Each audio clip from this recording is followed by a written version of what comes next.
Hey everyone, welcome into the UAC Best Podcast episode. This episode, we're interviewing Dr. Nate Deines. He's out of Wyoming and has a really unique take on a really successful practice with no schedule, an open model. So we talk about the pros, the cons, how it works, the benefits to patients, and lowering the barrier of resistance to people coming in and getting care on a regular basis. This is a great one. You're going to enjoy it.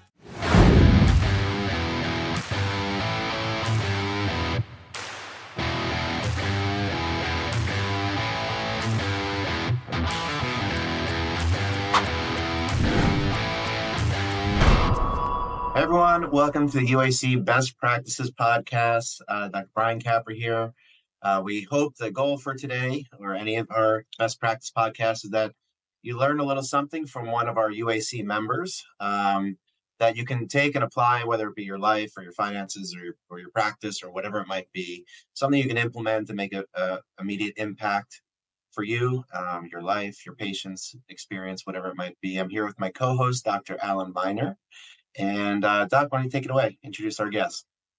Thanks, Dr. Brian. Yeah, UAC is obviously comprised of, I think, the most unique group in chiropractic. It's not a coaching program. It's a lot of people from a lot of different corners of chiropractic, but what they all have in common is most everybody's built a successful clinic, and now people are, staying in that, going into other directions beyond that. And so there's always wisdom and insight. And Dr. Nate Deines, Nate, I think you came into UAC 2 or 3 years ago. You're up in Sheridan, Wyoming. And it's always been a pleasure hanging out with you. And what's interesting, we were talking about before we started recording, as a best practice, is you kind of run sort of a no schedule model in your clinic, which immediately gets my curiosity and makes my shoulders tense up. Tell me about it. Why do you do it? How's it work? How's it flow? What are the benefits? Okay. Well, it's not 100% no schedule, but we do have schedules, but that's more for just patient reminders, keeping them honest, Yeah. But basically, when we walk in the morning, let's just say we have 50 on the schedule, we'll probably see 100 that day. We have about 50% walk in. And the reason I like that is I don't want to have bars to keep people from coming in. I don't want any obstacles. I want people to come in if they want the care, and I want to happily see them right away. So I have a lot of speed and efficiency to allow that, but I just love walk-ins. I love to see people when they want to come in. Yeah. It really works. How long have you been in your community for? 14 years. And when did you start this? That was my question. About 2013. So it's been a while. Most of your practice. Good yeah. part. Yeah. So how do you, I'll tell you, I actually attempted this once. So I'm curious how your thoughts. For me, it was 2008. It was my first clinic. We ran a big subluxation, cash, corrective care kind of CBP model clinic. And 2008 hit, and I think we went 2 months without selling a care plan. And I panicked. And I'll give a shout out to this guy in chiropractic, Phil Yamamoto, if you've ever come across that name. And back then, Phil was teaching, I don't know, it was before the joint existed. It was like $29 or $59 or $79 unlimited care. And, pretty quick, we figured out state boards don't let you give unlimited care, and it's insurance. But anyways, we hadn't sold anything for 2 months, and we're like, screw it. And we moved the whole clinic to this model. And in the process, I said, forget it. Let's just open up the schedule. People can come when they want. My challenge is we still were doing corrective programs where we needed to do follow-up x-rays. And when they were at 3 times a week, we could monitor that. And all of a sudden, when we'd recommend 3 times a week, but they might come once, they might come twice, and we really didn't know who didn't come till the end of the week, we were always kind of backpedaling. And so I always felt maybe the challenge was doing a corrective model where you needed benchmarks. But I'll tell you, Nate, patients loved it. And when we went back to a regular schedule, we never could quite get it under control. And I actually ended up selling that clinic because my other clinics that we start on a schedule were so much easier, because once people had a taste of that freedom, they didn't want to stay on a schedule. They wanted to come when they wanted to. So I don't know. What have you run into around that? I have the same problem that, one, I don't need them to come on the schedule, but for the first part of that, Yeah, we have care plans, and we have decompression and shockwave and all that stuff. And new patients, re-exams, we just squeeze them in when they show up. We'll do it. Usually, we try to have them on a schedule for that stuff, but if they don't mind waiting a couple minutes, it's not going to take too long. But what I've found is when I refer out, especially other friends in UAC that have really strict schedules, my patients don't like them Yeah. because they demand that schedule, and I've maybe spoiled my patients. I don't know, just let them get away with that freedom. But that's the biggest problem I have is when I'm referring out, I don't know, they don't love it. How do No. you here's another question.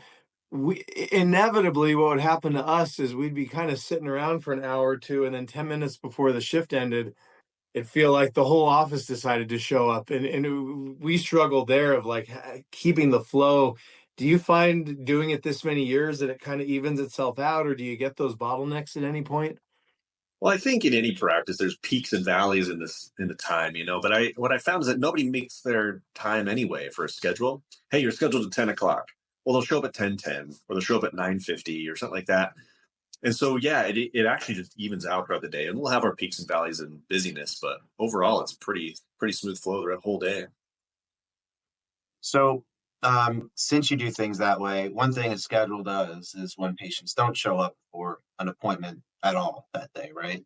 They missed. They get these days they're getting reminders, right? In the old days, we call them, track them, and when there was paper, it was even worse. But since there's no appointment, you don't, like Alan said, you don't really know who didn't show up because they're not on a schedule. So, what kind of process have you built around retention?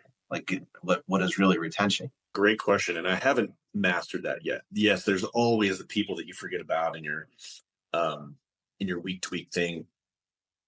We use TrackStat to help track our patients and their payments and all that stuff. That is the hardest part. But what we usually have is the people that are the walk-ins or the wellness patients anyway. They just like to come in randomly. The care plans do a pretty good job of scheduling, and if they don't, we have systems and notebooks that they write all the people down and give them a call, just like the old days, I guess. Yeah. But it isn't fail safe. That's for sure. There are definitely holes in that bucket. How do you charge? Does somebody on wellness pay when they come in? Do you bill them each month so they know they've got a visit for that month, or for how do you structure that? So they're basically punch cards, monthly auto pay, and then there's usually when they want to use them. If they want to use them all in a month, they can. If they want to spread it out over 2 years, I don't care. They're their visits. Yeah. But we usually try to structure it into the weekly or biweekly. Yeah, that's great. How about the decompression and shockwave where it takes some time and a device is taken up? Do people just wait in line, or do you schedule those services a little more? How do you handle that? Yeah, the decompression is a little bit more scheduled, not strict by any means. And we're not at capacity there either. I have 4 tables, so there's a lot of leeway. One table's usually opening up at all times. So. Which DRX, which traction machine do you use? Yeah, Chattanooga. TRX. Chattanooga. And can you talk just briefly about, this is an obvious trend. It's interesting to see in UAC, we see it all: functional clinics, integrated clinics, pediatric clinics, subluxation correction clinics. But I will say on over at Chiro Matchmakers, there's a growing number of docs that come to us that hire associates I talk with that have brought in Shockwave or one of those StemWave who are doing decompression. How have you evolved your clinic in adding those services? And can you speak a little bit? Have they helped with your margins? Have they helped get people better faster? Was there any hiccups in doing that? I mean, what are your thoughts on those ancillary non-adjustment services you brought in? Yeah, great question. I don't love the Shockwave. I love what it can do. I haven't really implemented it full bore into my practice. People love it. And maybe I don't have the right systems or marketing around it, but it just never took off.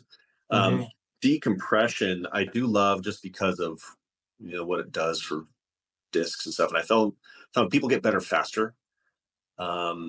with the decompression tables. And as far as margins, that's a hard one for me too, because I don't understand exactly my collections per visit. Something's been going on, and you know my story, Alan. Like my last year was just crazy. Had CAs just leave, and they had babies and married and disappeared, and so the whole system just kind of broke down and fell apart. And I'm rebuilding that, and so that's one of the things I've been looking at a lot as far as the margins of each decompression table itself. And I don't have that either 100% down. Do you guys combine plans where people have chiro and decompression and shockwave, or do they all stay in their own separate categories with patients? Yeah, we have 3. So one just adjustment, one just decompression, and then we do combine the decompression and adjustment. The shockwave, we have blocks of visits for those, but they're not included with any of the other plans. They're just a separate thing. Yeah, that's great.